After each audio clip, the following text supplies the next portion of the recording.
car and even eats with them. So Jesus calls them this parable. Punctuality has a hundred and loses one of them. What does he do? He leaves the other 99 sheep in the pasture.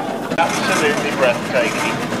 The work that goes into getting these engines to this fantastic standard, and then of course it's an ongoing thing. It's almost like a living creature that you have to maintain. You have to keep maintenance, keep the boiler tests. All these engines have to have a boiler test every year, because in rather simple and perhaps a bit silly terms, we're talking about something that's really named Kitch. 8 tons, built as a tar sprayer and was exported to South Africa, where it spent its working life. It returned to England in the 1980s and was fully restored. Restoration was completed in 2008 and is now owned by Mr. and Mrs. G. Morrison from Winterley. Right, my goodness, now we have a John Fowler 8 horsepower single cylinder side drum ploughing engine, and that would obviously have worked as a pair. Built in 1884 as a double drum engine, but was never sold.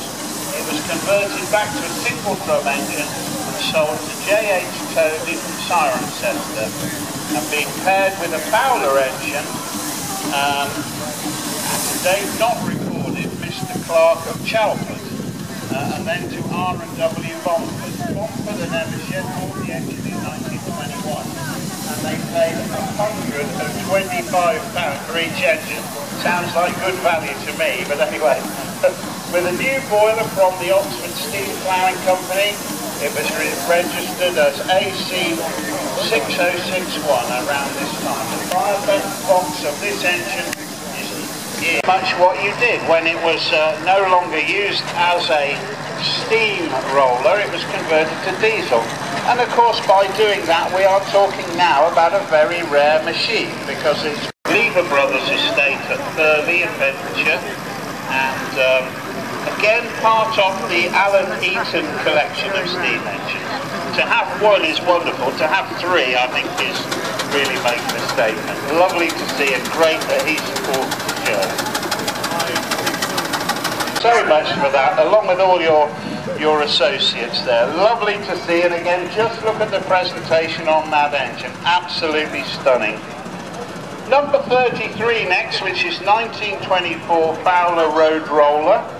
Again was very much mainstay of our charity driving yesterday, so lovely to see again, and thank you very much for your help with that yesterday. That was wonderful.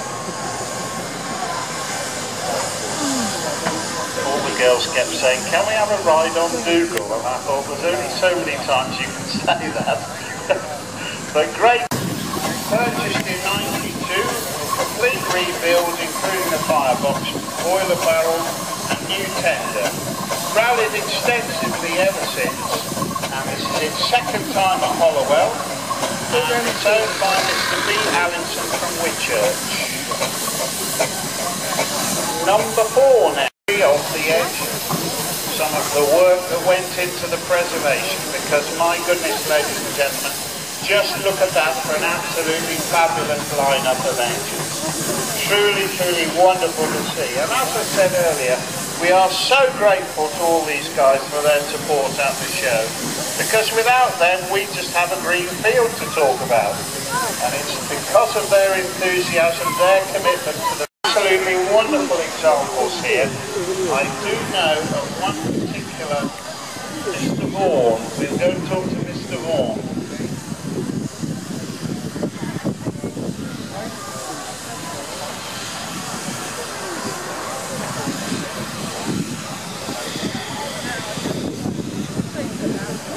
Some fascinating history with some of these engines, ladies and gentlemen, and we will just talk to several of you. So we're just going to be 5 minutes while we change over. Thanks again so much to these guys for their tremendous efforts they go to supporting this show. Our military miniature steam as well, I should say. great to see those guys. Enthusiasm in spades, wonderful to see. And very much a testament to the originals that people are now making absolutely word perfect, fantastic copies of the original.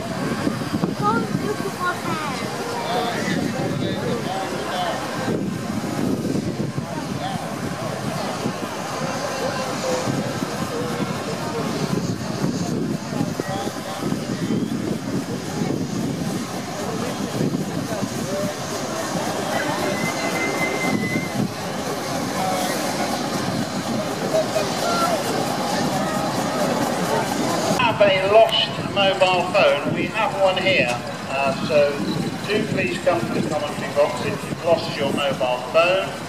Brief description and we'll be able to reunite you with the authentic phone.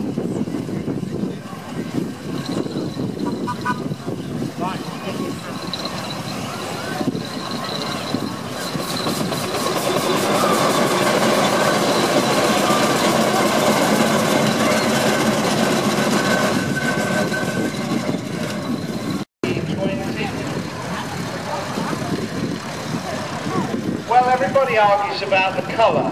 Is it the right grey? I think in fact you'll find because of wartime restrictions, they used any old grey they could get. After the war there was a terrific lot of shortages.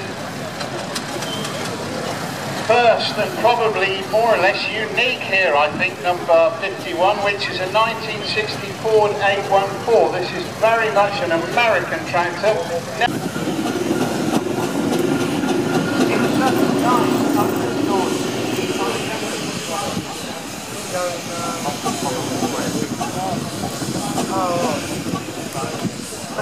I mean, they're not easily restored, but they're all